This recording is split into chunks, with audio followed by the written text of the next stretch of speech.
Kompas Malam kembali dengan informasi dari dunia olahraga. Saudara, Timnas Garuda memasuki babak menentukan dalam sejarah sepak bola Indonesia. Pasukan Patrick Kluivert bakal menantang tuan rumah Arab Saudi di Jeddah pada Kamis dini hari waktu Indonesia. Tim Garuda hanya berjarak 2 laga untuk bisa menuju Piala Dunia. Timnas Indonesia siap melakoni duel hidup mati putaran 4 kualifikasi Piala Dunia 2026 zona Asia. 28 pemain telah mengikuti latihan pada Senin malam waktu setempat, termasuk Calvin Verdong, Kevin Dix, dan Martin Paes. Minus Emil Audero yang cedera, Martin Paes akan diturunkan di laga nanti. Pelatih Timnas Patrick Kluivert bilang, Hernando juga bisa jadi opsi penjaga gawang utama. Terlepas dari kondisi kebugaran pemain, Kluivert memastikan persiapan tim cukup baik. Detail strategi juga terus dilatih agar bisa dieksekusi dengan sempurna dalam duel nanti. Kluivert sadar, Indonesia hanya berjarak 2 pertandingan menuju sejarah lolos ke putaran final Piala Dunia. Karenanya, pelatih asal Belanda itu minta anak asuhnya melakukan yang terbaik di 2 laga nanti. Itself, the play day, and that's the most important thing. You prepare them, but the day itself, the execution needs to be good. Set pieces, ball possession, ball loss, everything needs to be on fleek because we're 180 minutes plus away from the World Cup. So our aim is to do our thing and qualify. Laga Timnas melawan Arab Saudi di putaran 4 Piala Dunia akan dipimpin wasit asal Kuwait Ahmad Al-Ali. PSSI telah melayangkan protes ke AFC atas penunjukan Al-Ali sebagai wasit yang memimpin laga yang berlangsung di Jeddah. PSSI berharap laga Timnas versus Arab Saudi bisa dipimpin wasit dari negara yang betul-betul netral, seperti dari kawasan Eropa, mengingat lawan Indonesia di putaran 4 adalah Arab dan Irak yang merupakan negara Timur Tengah. Namun manajer Timnas Sumarji menyatakan para pemain Timnas akan tetap fight untuk memenangkan pertandingan lawan Arab Saudi dan Irak.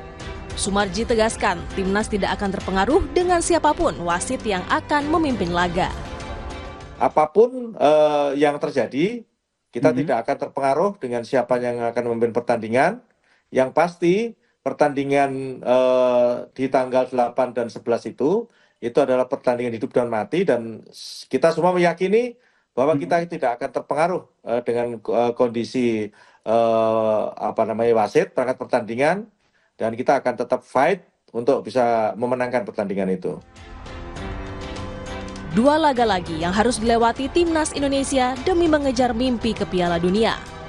Doa seluruh rakyat Indonesia di belakang tim Garuda. Tim Liputan Kompas TV.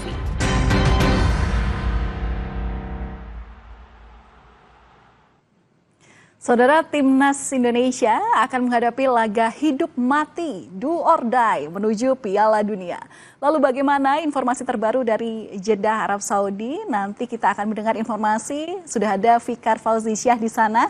Dan juga kita akan melihat bagaimana kira-kira persiapan dan taktik yang nantinya akan disiapkan kira-kira oleh pelatih Timnas Indonesia Patrick Kluivert yang akan kita obrolkan bersama dengan Bung Gita Suwondo. Selamat malam. Salam olahraga. Valen, salam olahraga. Oke, kita ke Fikar terlebih dahulu. Fikar, hari ini itu kan ada konferensi pers. Artinya ini sudah semakin dekat dengan pertandingan yang memang sudah kita nantikan sejak beberapa bulan lalu begitu ya. Ada informasi terbaru apa dari Timnas? Mungkin ada bocoran siapa saja mungkin yang akan main besok?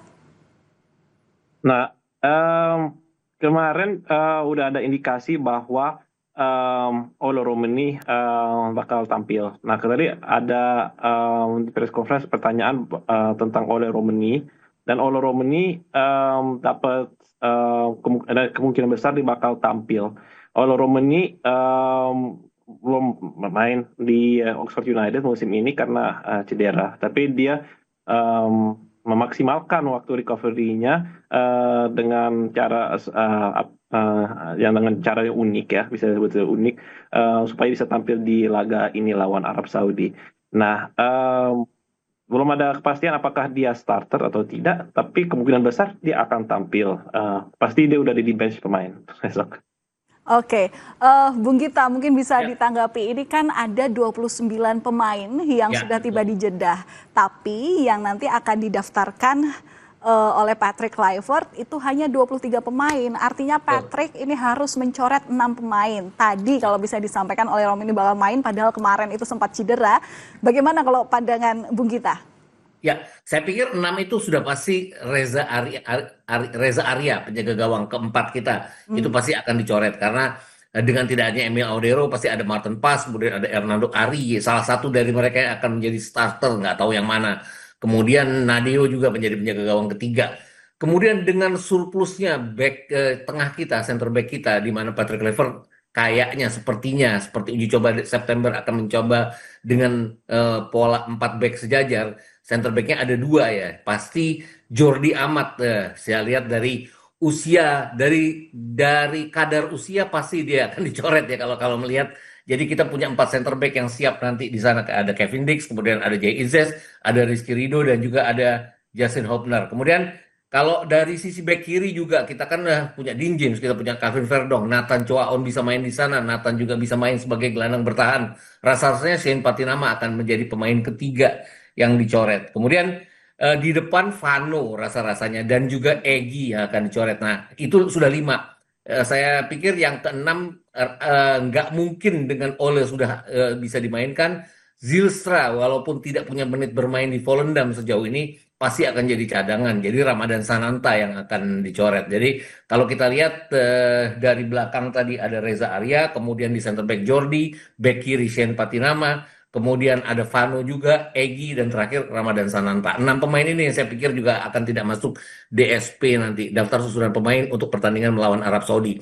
Walaupun masih ada kemungkinan mereka akan dimainkan, akan masuk karena sesuatu dan lain hal, kalau tidak ada hasil tidak menguntungkan kita pada saat nanti pertandingan melawan Irak. Iya, dan itu nanti akan kita lihat dalam 180 menit ke depan ya, siapa Ya, nanti yang betul. akan dimainkan oleh Kluivert. Tapi ada bocoran juga Bung Gita bahwa istilahnya ini Arab Saudi telah mendaftarkan siapa nama-nama yang akan ikut bermain. Tapi Ya. jauh daripada siapa mereka adalah keyakinan mereka, pengakuan mereka bahwa skuad dari timnas Arab Saudi ini yang dimainkan adalah komposisi yang terkuat. Artinya mereka semua main tanpa ada pemain yang cedera. Sementara Indonesia kita tahu ada pemain yang memang sebelumnya tidak dalam kondisi yang baik. Gimana melihat hal ini? Ya, Apakah betul. ini merugikan Indonesia atau seperti apa? Iya, sebenarnya kalau sisi merugikan kita yang praktis tidak bisa bermain pemain inti kita Emil Audero ya. Lain-lainnya sih siap. Bahkan Ole Romani pun setidaknya ada di bangku cadangan Mauro Zilstra yang akan main sebagai pemain utama. Kemudian kalau kita bicara Arab Saudi kan awalnya Aldo Sari yang dipikir tidak akan bisa bermain. Tapi Aldo Sari kan akhirnya bisa bermain. Jadi ini komposisi terkuat mereka. Tapi yang lebih menarik mungkin adalah persiapan Arab Saudi. Kalau dari sisi persiapan, mereka jauh lebih baik dari kita. Di bulan September mereka berhadapan dengan, setelah mereka lolos ke putaran keempat, mereka ikut Gold Cup di Gold Cup CONCACAF. Mereka berhadapan dengan Haiti menang, berhadapan dengan Trinidad Tobago seri, hanya kalah tipis dari Amerika Serikat dan Meksiko. Kemudian mereka mengalahkan Makedonia Utara yang juga pimpinan grup di kualifikasi mereka, kemudian mereka menahan imbang Republik Ceska. Jadi saya pikir dari sisi persiapan ini yang Arab Saudi rupa-rupanya belajar ya bahwa tidak gampang mengalahkan Indonesia karena mereka dalam 2 pertandingan terakhir kalah dan imbang dari Indonesia, bahkan imbangnya di Jeddah. Jadi saya pikir ini yang coba coba dipikirkan oleh pelatih mereka dan ini layak dicoba dan juga mereka mengontrak salah satu set pieces coach terbaik yang ada di Eropa yaitu Nicolas Jover dari Arsenal untuk memanfaatkan bola-bola dari sepak pojok. Ini artinya mereka paham bahwa mereka deadlock melawan Indonesia dalam 2 pertandingan terakhir dan mereka ingin mematahkan deadlock itu. Kalau di sepak bola caranya bagaimana? Segala cara termasuk dengan set piece. Nah itu kenapa set piece yang tidak menjadi senjata utama mereka sekarang menjadi senjata utama mereka rasa-rasanya menghadapi kita besok kalau mereka sampai deadlock tidak bisa menembus pertahanan kita seperti halnya di GBK dan juga di Jeddah tahun lalu. Iya, setuju banget. Dari tadi Bung Gita ngomong bahwa kita akan lihat ini adalah senjata. Memang kalau kita bicara soal pertandingan sepak bola ini adalah perang tanpa senjata gitu ya. Ya, Karena ini juga apalagi ini pertandingan do or die gitu. Nah, betul. Mas Fikar aku juga mau tanya nih, kalau memang dengan kondisi pemain timnas Indonesia yang sedemikian rupa, berarti kita juga tidak boleh melepaskan dukungan dari pemain ke-12 alias supporter. Nah, sebenarnya seperti apa sih antusias supporter timnas Indonesia di sana? Seberapa banyak tiket yang sudah berhasil dijual, terutama untuk memerahkan tribun khusus dari pendukung timnas Indonesia sendiri? Nah, sesuai dengan aturan Konfederasi Asia, 8% dari semua penjualan tiket harus ke tim tamu. Nah, itu berarti kurang lebih 4.000 tiket itu tersedia untuk fans-fans Indonesia. Nah, itu 4.000 tiket udah terjual. Tapi belum tentu 4.000 penonton Indonesia yang datang ke stadion besok. Karena ada kayak seperti di tahun lalu, peminatnya sangat banyak untuk pertandingan lawan Arab Saudi. Banyak yang tinggal di Arab Saudi, maupun juga dari luar negeri, banyak yang datang dari Eropa, dari Indonesia langsung, juga di Timur Tengah. Nah, kemungkinan besar di bagian Arab Saudi pun juga bakal ada mengisi fans-fans Indonesia. Jadi lebih dari 4.000 penonton Indonesia bakal hadir. Kemungkinan bisa jadi double. Kita kurang sekarang musim ini ya, mau bisa lihat, belum bisa cek. Tapi kalau kita dasarkan dari situasi tahun lalu, pasti round 3 fans Indonesia bakal hadir dengan jumlah yang sangat banyak, lebih daripada kita ekspektasi dari awal. Dan juga fans-fans yang udah ada di sini, kita udah ada bikin kayak rencana ya, gimana kita ke stadion, gimana cara paling baik.